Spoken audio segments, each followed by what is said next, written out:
नमस्कार मित्रांनो, ज्ञानगंगा या आपल्या यूट्यूब चॅनलवर तुमचं मनापासून स्वागत आहे. आज आपण एका अशा पुस्तकाबद्दल बोलणार आहोत जे वाचताना मन हेलावून जातं, डोळे पाणवतात आणि एक प्रश्न सतत मनात येत राहतो की खरंच एक माणूस हजारो लोकांचं आयुष्य बदलू शकतो का? हो, खरंच. कधीकधी आपण असं म्हणतो की मी एकटा काय करणार, पण काही लोक आपल्या कृतीतून सिद्ध करून दाखवतात की एका ठाम निर्णयामुळे संपूर्ण समाज बदलू शकतो. अगदी बरोबर. आणि अशाच एका प्रेरणादायी व्यक्तिमत्वाची गोष्ट आहे आजची. लेखिका, समाजसेविका आणि इन्फोसिस फाउंडेशनच्या अध्यक्षा सुधा मूर्ती आणि त्यांचं हृदयस्पर्शी पुस्तक 3000 स्टिचेस. नाव ऐकतानाच उत्सुकता निर्माण होते. 3000 स्टिचेस म्हणजे 3000 टाके. पण या टाक्यांचा आणि कथांचा काय संबंध असेल? हा प्रश्न मलाही पडला होता. पण जेव्हा ही कथा समोर येते ना, तेव्हा कळतं की हे फक्त टाके नाहीत. हे आहेत 3000 आयुष्यांचे धागे, 3000 स्वप्न आणि 3000 नव्या सुरुवाती. वाह, किती सुंदर विचार आहे हा. म्हणजे प्रत्येक टाका म्हणजे एका स्त्रीचा संघर्ष? हो, आणि त्या संघर्षामागे आहे खूप वेदना, खूप अपमान आणि त्यातून बाहेर पडण्याची तगमग. मित्रांनो, ही कथा आहे कर्नाटकातील देवदासी महिलांची. देवदासी हा शब्द आपण ऐकतो, पण त्या मागचं वास्तव फार भीषण आहे ना? खूपच भीषण. लहान वयातल्या मुलींना देवाच्या नावाखाली मंदिरात अर्पण केलं जायचं, पण प्रत्यक्षात त्यांचं आयुष्य नरकासारखं व्हायचं. शिक्षण नाही, सन्मान नाही, स्वतःचा निर्णय घेण्याचा अधिकार नाही. म्हणजे नाव देवाचं, पण आयुष्य मात्र अंधारात. अगदी तसंच. आणि समाजही त्यांच्याकडे तुच्छतेने पाहायचा, जणू त्या माणूसच नाहीत. त्यांच्या भावना, स्वप्न, दुःख कुणालाच काहीच देणं घेणं नव्हतं. हे ऐकूनच मन सुन्न होत आहे. मग सुधा मूर्तींना याबद्दल कसं कळलं? एकदा त्या सामाजिक कामानिमित्त त्या भागात गेल्या होत्या आणि तिथे त्यांनी या महिलांची अवस्था पाहिली. त्यांच्या डोळ्यातली भीती पाहिली आणि त्याच क्षणी त्यांनी मनाशी ठरवलं, मी यांच्यासाठी काहीतरी करणारच. पण अशा ठिकाणी जाऊन काम करणं सोपं नसतं ना? लोक लगेच विश्वास ठेवत नाहीत. हो, अगदी तसंच झालं. जेव्हा त्या पहिल्यांदा त्या महिलांना भेटायला गेल्या तेव्हा कोणीही त्यांच्याशी बोलायला तयार नव्हतं. काही जणी तर दूर पळाल्या. का बरं? मदत करायला आलेल्या व्यक्तीपासूनही? कारण त्यांचा विश्वास आधीच तुटलेला होता. आधी अनेक लोक आले, फोटो काढले, वचनं दिली, पण नंतर परत फिरकलीच नाहीत. त्यामुळे त्यांना वाटलं ही सुद्धा तशीच असेल. म्हणजे त्यांच्यासाठी आशा ही सुद्धा एक फसवणूकच झाली होती. हो, आणि हेच पाहून सुधा मूर्तींना जास्त वेदना झाल्या. पण त्यांनी हार मानली नाही. त्या पुन्हा गेल्या, पुन्हा बसल्या, त्यांच्यासोबत गप्पा मारल्या, त्यांचं दुःख ऐकलं. म्हणजे आधी मदत नाही, आधी मैत्री. बरोबर. त्यांनी कोणताही भाषण दिलं नाही, कोणतेही मोठे प्लॅन सांगितले नाहीत. फक्त एक माणूस म्हणून त्यांच्यासोबत राहिल्या. आणि हळूहळू विश्वास तयार झाला असेल. हो, एक दिवस एका महिलेने त्यांच्याशी बोलायला सुरुवात केली, मग दुसरी, मग तिसरी, आणि बघता बघता सगळ्यांनी मन मोकळं केलं. काय सांगत होत्या त्या? त्यांच्या कथा ऐकून अंगावर काटा येईल. कुणी बालपण गमावलं होतं, कुणी स्वाभिमान, कुणाला स्वतःचं नावसुद्धा माहीत नव्हतं. फक्त दुःख आणि दुःख. अशावेळी खरंच वाटतं, आपण किती नशीबवान आहोत. हो, आणि तेव्हाच सुधा मूर्तींनी त्यांना एक प्रश्न विचारला, तुम्हाला भीक हवी आहे का काम? वाह, हा प्रश्नच आयुष्य बदलणारा आहे. त्यांच्या डोळ्यात चमक आली. त्यांनी म्हटलं, काम, आम्हाला स्वतःच्या पायावर उभं राहायचंय. म्हणजे त्यांना दया नको होती, सन्मान हवा होता. अगदी. आणि मग सुरू झालं शिवणकाम प्रशिक्षण. सुई, दोरा, मशीन. सुरुवातीला हात थरथरत होते, पण हळूहळू आत्मविश्वास वाढू लागला. किती सुंदर क्षण असेल ना, जेव्हा एखादी स्त्री पहिल्यांदा स्वतः कमावते. हो, त्यांच्या चेहऱ्यावरचा आनंद पाहून सुधा मूर्तींनाही डोळ्यात पाणी आलं. कारण आता त्या बिचाऱ्या नव्हत्या, त्या स्वावलंबी झाल्या होत्या. आणि मग आला तो खास क्षण, ज्यामुळे या पुस्तकाला नाव मिळालं. हो, एक दिवस त्या सगळ्या महिलांनी मिळून सुधा मूर्तींना एक भेट दिली. त्यांनी स्वतः शिवलेली एक सुंदर गोधडी. गोधडी?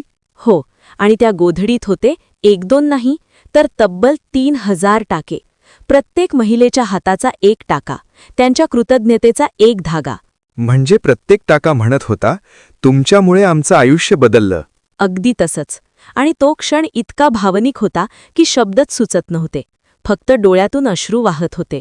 खरंच, हे फक्त टाके नाहीत, हे 3000 नव्या आयुष्यांचे ठसे आहेत. हो मित्रांनो, म्हणूनच या पुस्तकाचं नाव आहे 3000 स्टिचेस. कारण कधीकधी सुई दोऱ्याने फक्त कापड नाही शिवलं जात, तर तुटलेली आयुष्यसुद्धा शिवली जातात. मित्रांनो, 3000 टाक्यांची ती गोधडी हातात घेतल्यावर सुधा मूर्ती काही क्षण शांतच उभ्या राहिल्या. त्यांच्या डोळ्यासमोर त्या प्रत्येक महिलेचा चेहरा तरळत होता. त्यांचा संघर्ष, त्यांचं दुःख आणि आता त्यांच्या चेहऱ्यावर दिसणारा आत्मविश्वास, सगळं एकाच वेळी आठवत होतं. खरंच, आपण कुणाला पैसे दिले तर मदत होते, पण कुणाला स्वाभिमान दिला तर त्याचं संपूर्ण आयुष्य बदलतं. आणि सुधा मूर्तींनी नेमकं तेच केलं. हो, आणि ही फक्त एकच कथा नाहीये. या पुस्तकात अशाच अनेक घटना आहेत जिथे त्यांनी समाजाच्या वेगवेगळ्या स्तरांवर काम केलं आणि प्रत्येक वेळी त्यांना काहीतरी नवीन शिकायला मिळालं.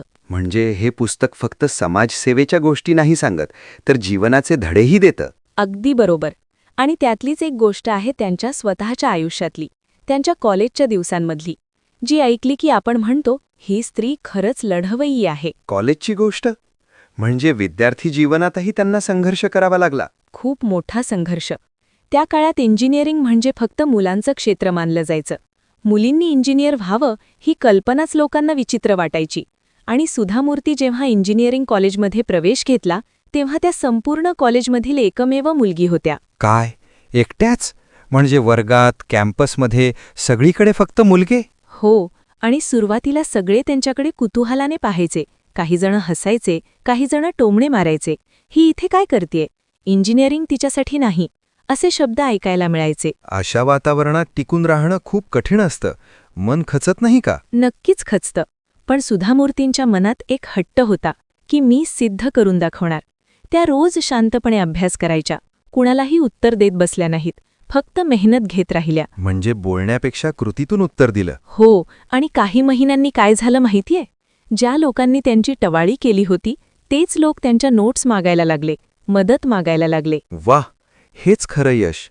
लोकांच्या शब्दांनी नाही तर आपल्या कामगिरीने स्वतःची ओळख निर्माण करणं. हो, आणि ही गोष्ट आपल्याला शिकवते की परिस्थिती कितीही कठीण असली तरी जर आत्मविश्वास असेल ना तर आपण काहीही करू शकतो. खरंच, विशेषतः मुलींसाठी ही खूप मोठी प्रेरणा आहे.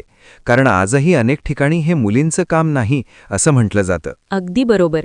आणि सुधा मूर्तींच्या आयुष्यातली प्रत्येक कथा जणू असंच सांगते, स्वतःवर विश्वास ठेवा, हार मानू नका. या पुस्तकात आणखी कोणत्या कथा आहेत? अशाच छोट्या छोट्या पण मनाला भिडणाऱ्या घटना, जसे की एकदा त्या ग्रामीण भागात शाळा बांधण्यासाठी गेल्या होत्या.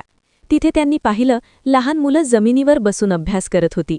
छप्पर नव्हतं, भिंती नव्हत्या, पण डोळ्यात शिकायची प्रचंड इच्छा होती. किती विरोधाभास आहे ना? काही ठिकाणी सगळ्या सुविधा असूनही मुलांना अभ्यास करायची इच्छा नसते आणि काही ठिकाणी काहीच नसतानाही शिकायची जिद्द असते. हो, आणि हे पाहून त्यांनी लगेच त्या गावात शाळा बांधण्याचा निर्णय घेतला. कारण त्यांना वाटलं जर शिक्षण दिलं तर ही मुलं त्यांचं भविष्य स्वतः घडवू शकतील. म्हणजे त्यांची मदत ही कायमस्वरूपी बदल घडवणारी असायची, तात्पुरती नाही. अगदी.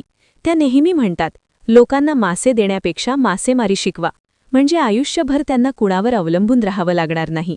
ही विचारसरणीच वेगळी आहे, म्हणूनच त्यांचं काम इतकं प्रभावी वाटतं. आणि मित्रांनो, या सगळ्या कथा ऐकताना एक गोष्ट सतत जाणवते की सुधा मूर्ती कुठेही मोठेपणा दाखवत नाहीत. त्या प्रत्येक व्यक्तीकडे माणूस म्हणून पाहतात, मग तो गरीब असो, विद्यार्थी असो किंवा समाजाने दूर लोटलेला असो. या पुस्तकात आणखी कोणत्या कथा आहेत? अशाच छोट्या छोट्या पण मनाला भिडणाऱ्या घटना, जसं की एकदा त्या ग्रामीण भागात शाळा बांधण्यासाठी गेल्या होत्या. तिथे त्यांनी पाहिलं लहान मुलं जमिनीवर बसून अभ्यास करत होती. छप्पर नव्हतं, भिंती नव्हत्या, पण डोळ्यात शिकायची प्रचंड इच्छा होती. किती विरोधाभास आहे ना? काही ठिकाणी सगळ्या सुविधा असूनही मुलांना अभ्यास करायची इच्छा नसते आणि काही ठिकाणी काहीच नसतानाही शिकायची जिद्द असते. हो, आणि हे पाहून त्यांनी लगेच त्या गावात शाळा बांधण्याचा निर्णय घेतला. कारण त्यांना वाटलं जर शिक्षण दिलं तर ही मुलं त्यांचं भविष्य स्वतः घडवू शकतील. म्हणजे त्यांची मदत ही कायमस्वरूपी बदल घडवणारी असायची, तात्पुरती नाही. अगदी. त्या नेहमी म्हणतात, लोकांना मासे देण्यापेक्षा मासेमारी शिकवा, म्हणजे आयुष्यभर त्यांना कुणावर अवलंबून राहावं लागणार नाही. ही विचारसरणीच वेगळी आहे, म्हणूनच त्यांचं काम इतकं प्रभावी वाटतं. आणि मित्रांनो, या सगळ्या कथा ऐकताना एक गोष्ट सतत जाणवते की सुधा मूर्ती कुठेही मोठेपणा दाखवत नाहीत. त्या प्रत्येक व्यक्तीकडे माणूस म्हणून पाहतात, मग तो गरीब असो, विद्यार्थी असो किंवा समाजाने दूर लोटलेला असो. हो, कदाचित म्हणूनच लोक त्यांच्यावर इतका विश्वास ठेवतात, कारण त्यांना वाटतं ही आपलीच माणूस आहे. बरोबर. आणि म्हणूनच 3000 स्टिचेस हे पुस्तक फक्त कथा नाहीत, तर त्या आहेत अनुभव, भावना आणि माणुसकीचे धडे. खरंच प्रत्येक गोष्ट ऐकताना असं वाटतंय जणू आपणही त्या प्रवासाचा भाग आहोत. हो मित्रांनो, आणि अजूनही पुढे अशाच काही कथा आहेत जे आपल्याला शिकवतात की छोट्या छोट्या कृतींनी सुद्धा मोठा बदल घडू शकतो. चला तर मग पुढच्या भागात अशाच आणखी काही प्रेरणादायी अनुभव ऐकूया. मित्रांनो, आतापर्यंत आपण पाहिलं कसं एका गोधडीतील 3000 टाक्यांनी हजारो महिलांचं आयुष्य बदललं, कसं एका मुलीने पुरुषप्रधान क्षेत्रात स्वतःचं स्थान निर्माण केलं, आणि कसं शिक्षणाच्या माध्यमातून गावोगावी आशेचा दिवा पेटवला. पण खरं सांगू का, या पुस्तकाची खासियत इथेच संपत नाही. हो, मला पण असंच वाटत होतं. कारण प्रत्येक वेळी सुधामूर्ती एखाद्या नवीन व्यक्तीला भेटतात तेव्हा जणू एक नवीन जीवनधडा समोर येतो आणि आपल्यालाही विचार करायला भाग पाडतो. अगदी बरोबर. या पुस्तकात त्यांनी काही अशा छोट्या छोट्या घटना सांगितल्या आहेत ज्या वरवर पाहता साध्या वाटतात, पण त्यामागचा अर्थ खूप मोठा असतो. जसं की एकदा त्या ट्रेनने प्रवास करत होत्या. ट्रेनमधला प्रवास म्हणजे नेहमीसारखीच घटना असेल ना? नाही, साधी असली तरी मनाला स्पर्श करणारी. त्यांच्या शेजारी एक गरीब कुटुंब बसलं होतं. कपडे साधे, हातात जुनी बॅग, चेहऱ्यावर थकवा.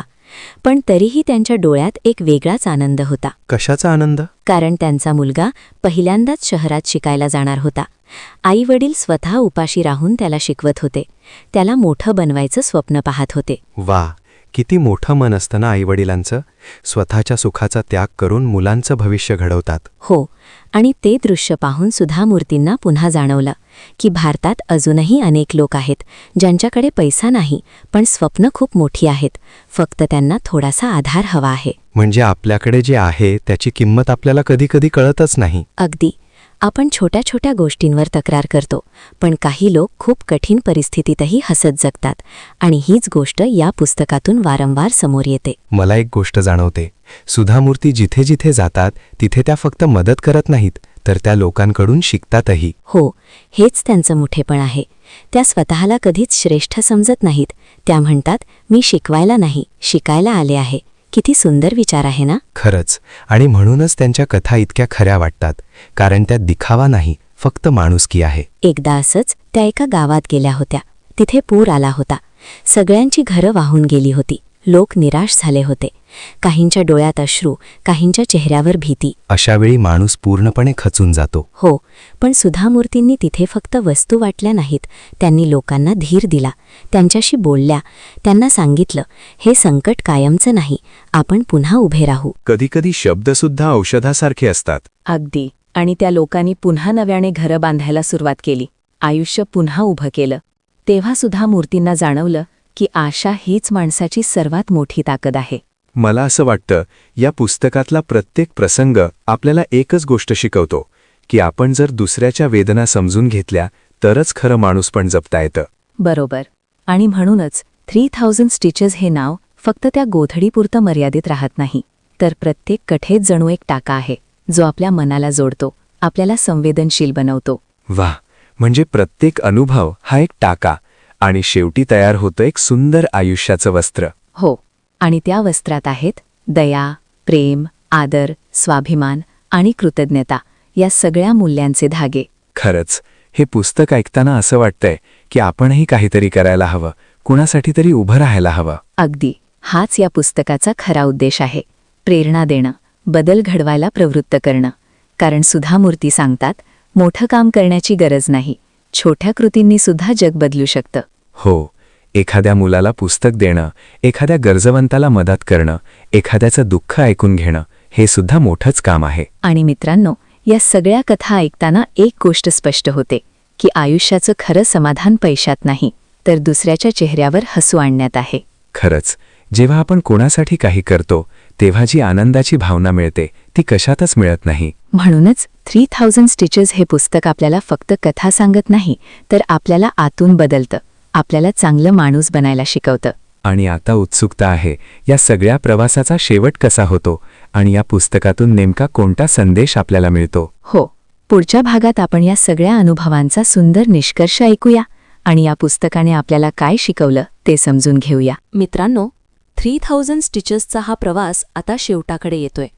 पण खरं सांगू का, या कथा संपल्या तरी त्यातून मिळणारे धडे कधीच संपत नाहीत, कारण हे फक्त पुस्तक नाही तर आयुष्य समजून घेण्याचा एक आरसा आहे. हो, प्रत्येक भागात आपण वेगवेगळ्या लोकांना भेटलो, त्यांच्या समस्या पाहिल्या, त्यांचं संघर्षमय आयुष्य ऐकलं.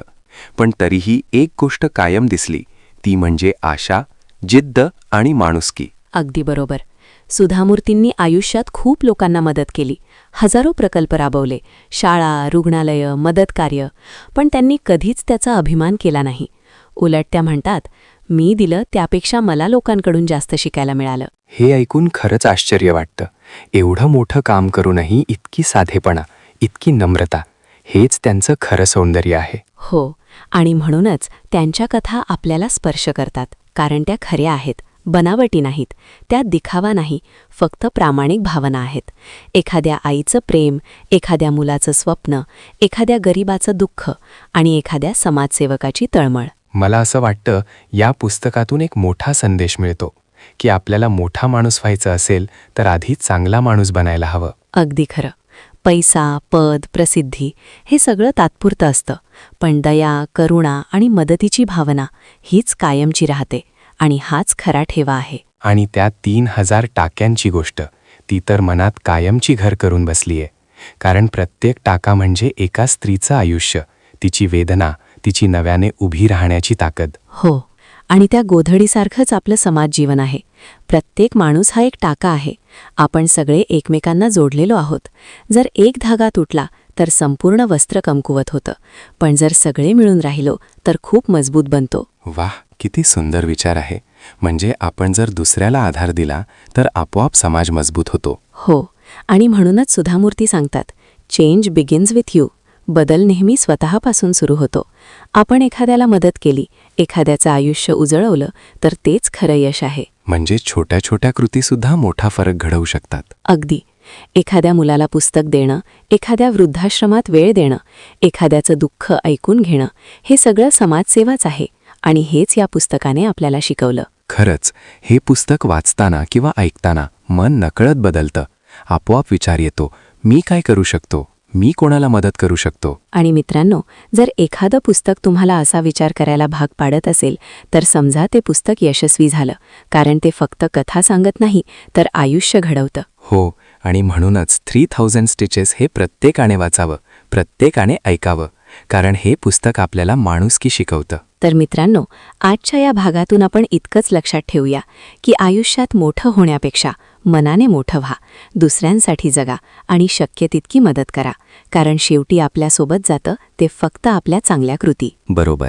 आणि जर तुम्हाला हा सारांश आवडला असेल आणि अशाच आणखी प्रेरणादायी पुस्तकांचे व्हिडिओ पाहायचे असतील तर आमच्या चॅनलला नक्की सबस्क्राईब करा, व्हिडिओला लाईक करा आणि आपल्या मित्रमैत्रिणींना शेअर करायला विसरू नका. कारण कदाचित हा एक व्हिडिओ कुणाचं आयुष्य बदलण्याची प्रेरणा देऊ शकतो. चला तर मग पुढच्या एका सुंदर आणि प्रेरणादायी पुस्तकासोबत पुन्हा भेटूया. तोपर्यंत वाचन करा, शिका आणि इतरांसाठी जगा. धन्यवाद मित्रांनो. नमस्कार. नमस्कार.